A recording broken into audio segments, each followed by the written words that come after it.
Hi everybody, I'm Kathy, back at Kathy's in the Kitchen in our backyard and in our garden. You'll notice it's right behind me.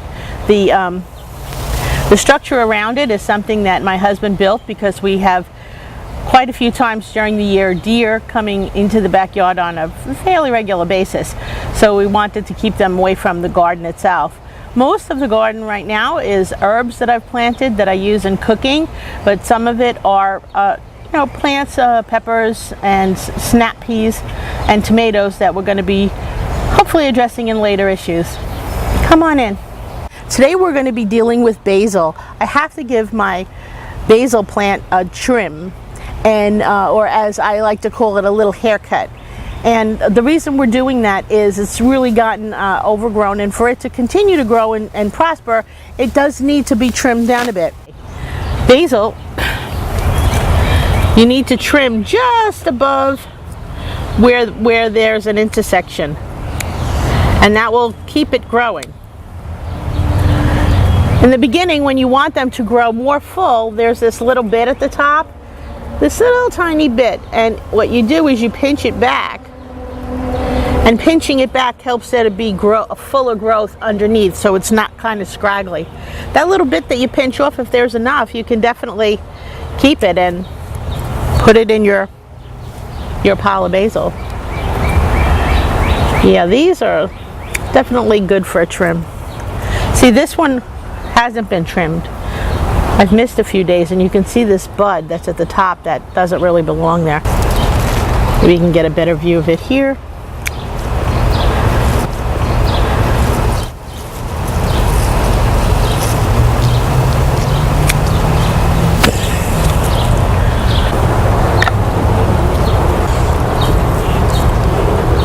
Poor baby isn't getting much sun. That's another reason why you need to trim back your basil, is so that the underplants can have access to some air, get some sun.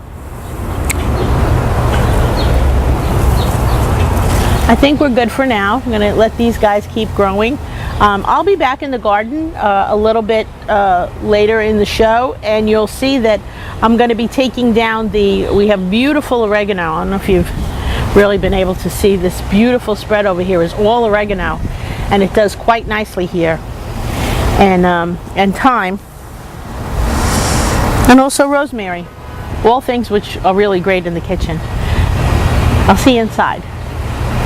The first tip I have is when you're rinsing anything in the kitchen, make sure that when you're rinsing, you take the objects, in this case the basil, out of the bowl once it's rinsed and put them to the side, as opposed to tilting it over to get the water out, because the dirt is underneath, and tilting it just puts the dirt right back where you took it from. So in this case, you just pick it up and pull it out. Now I brought it to the table with paper towels underneath, and that's basically just to let them dry off a little bit as you as you get ready to use them. The first way that you preserve this basil for your winters is you take them and put them in a batch. This is the first way I was taught how to treat the basil to save it. You just take a large piece of tin foil and you cut it, and you make little rectangles.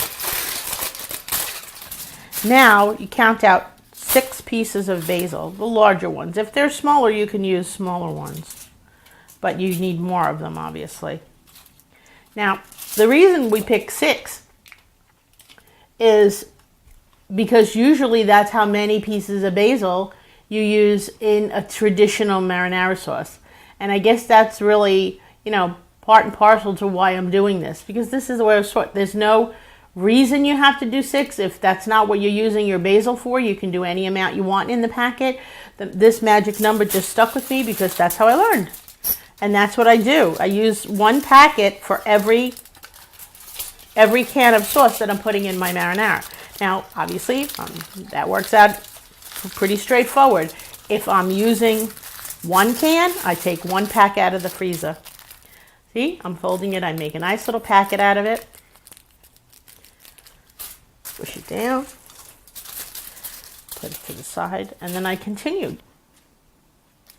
I often imagine as I'm doing this, the beautiful sauce that's going to come afterwards. Even though I'm not making the sauce at this moment, I will, by the way.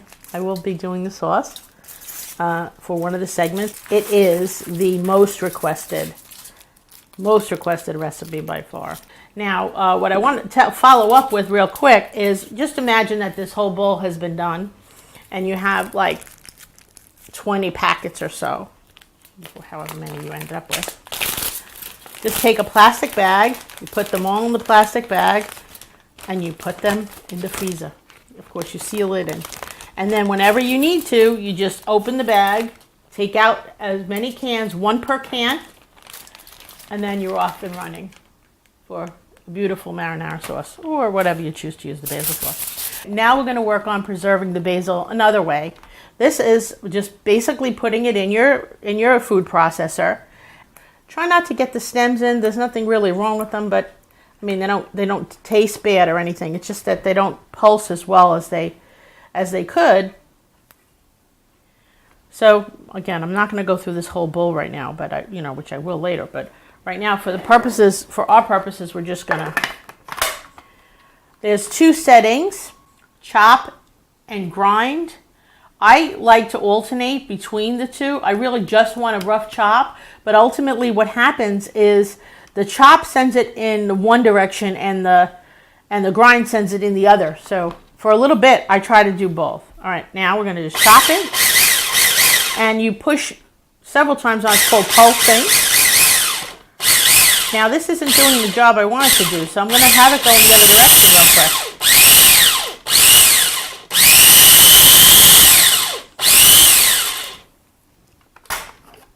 Now, you can see in there that there is definitely a lot more chopped bits. Now, if your recipe calls for, it just smells so good.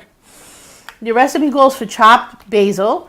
This is one of the things that we're going to be doing to preserve it, is we're going to put the basil into an ice cube tray. Now, in the ice cube tray, the purpose of this is pretty obvious. We're going to preserve this by putting them in the freezer, and then we're going to have water on top. Okay, so we take all the basil out and get it into the ice cube tray. Okay, and anything that hasn't chopped, you can just move off. Most of this is going to fit into two little tiny trays. And what we're going to do is add some water. Now, you have to imagine that this whole thing is done all the way through. We're going to add some water to fill it up, and then put them again in a freezer bag.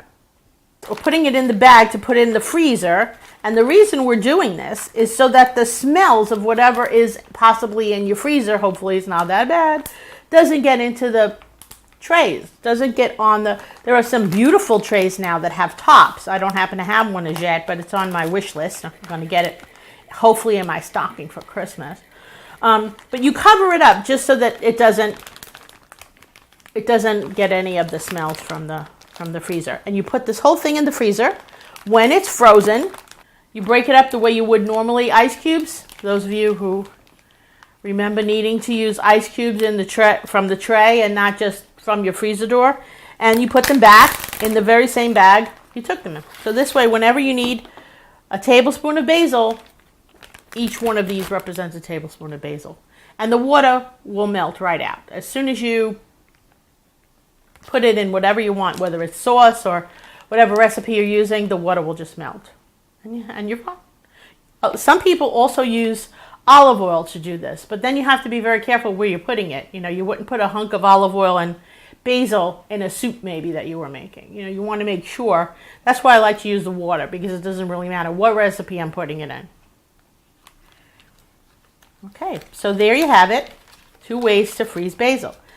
There's a third thing that we like to do with basil. It's not really so much preserving it as using it in a recipe, and that's making pesto, basil pesto, and we will be showing you that in the next show. So for right now, we're signing off. Have a great day. Please come back to Kathy's in the Kitchen And if you haven't subscribed already on our YouTube channel, please do so. We'd love to have you back.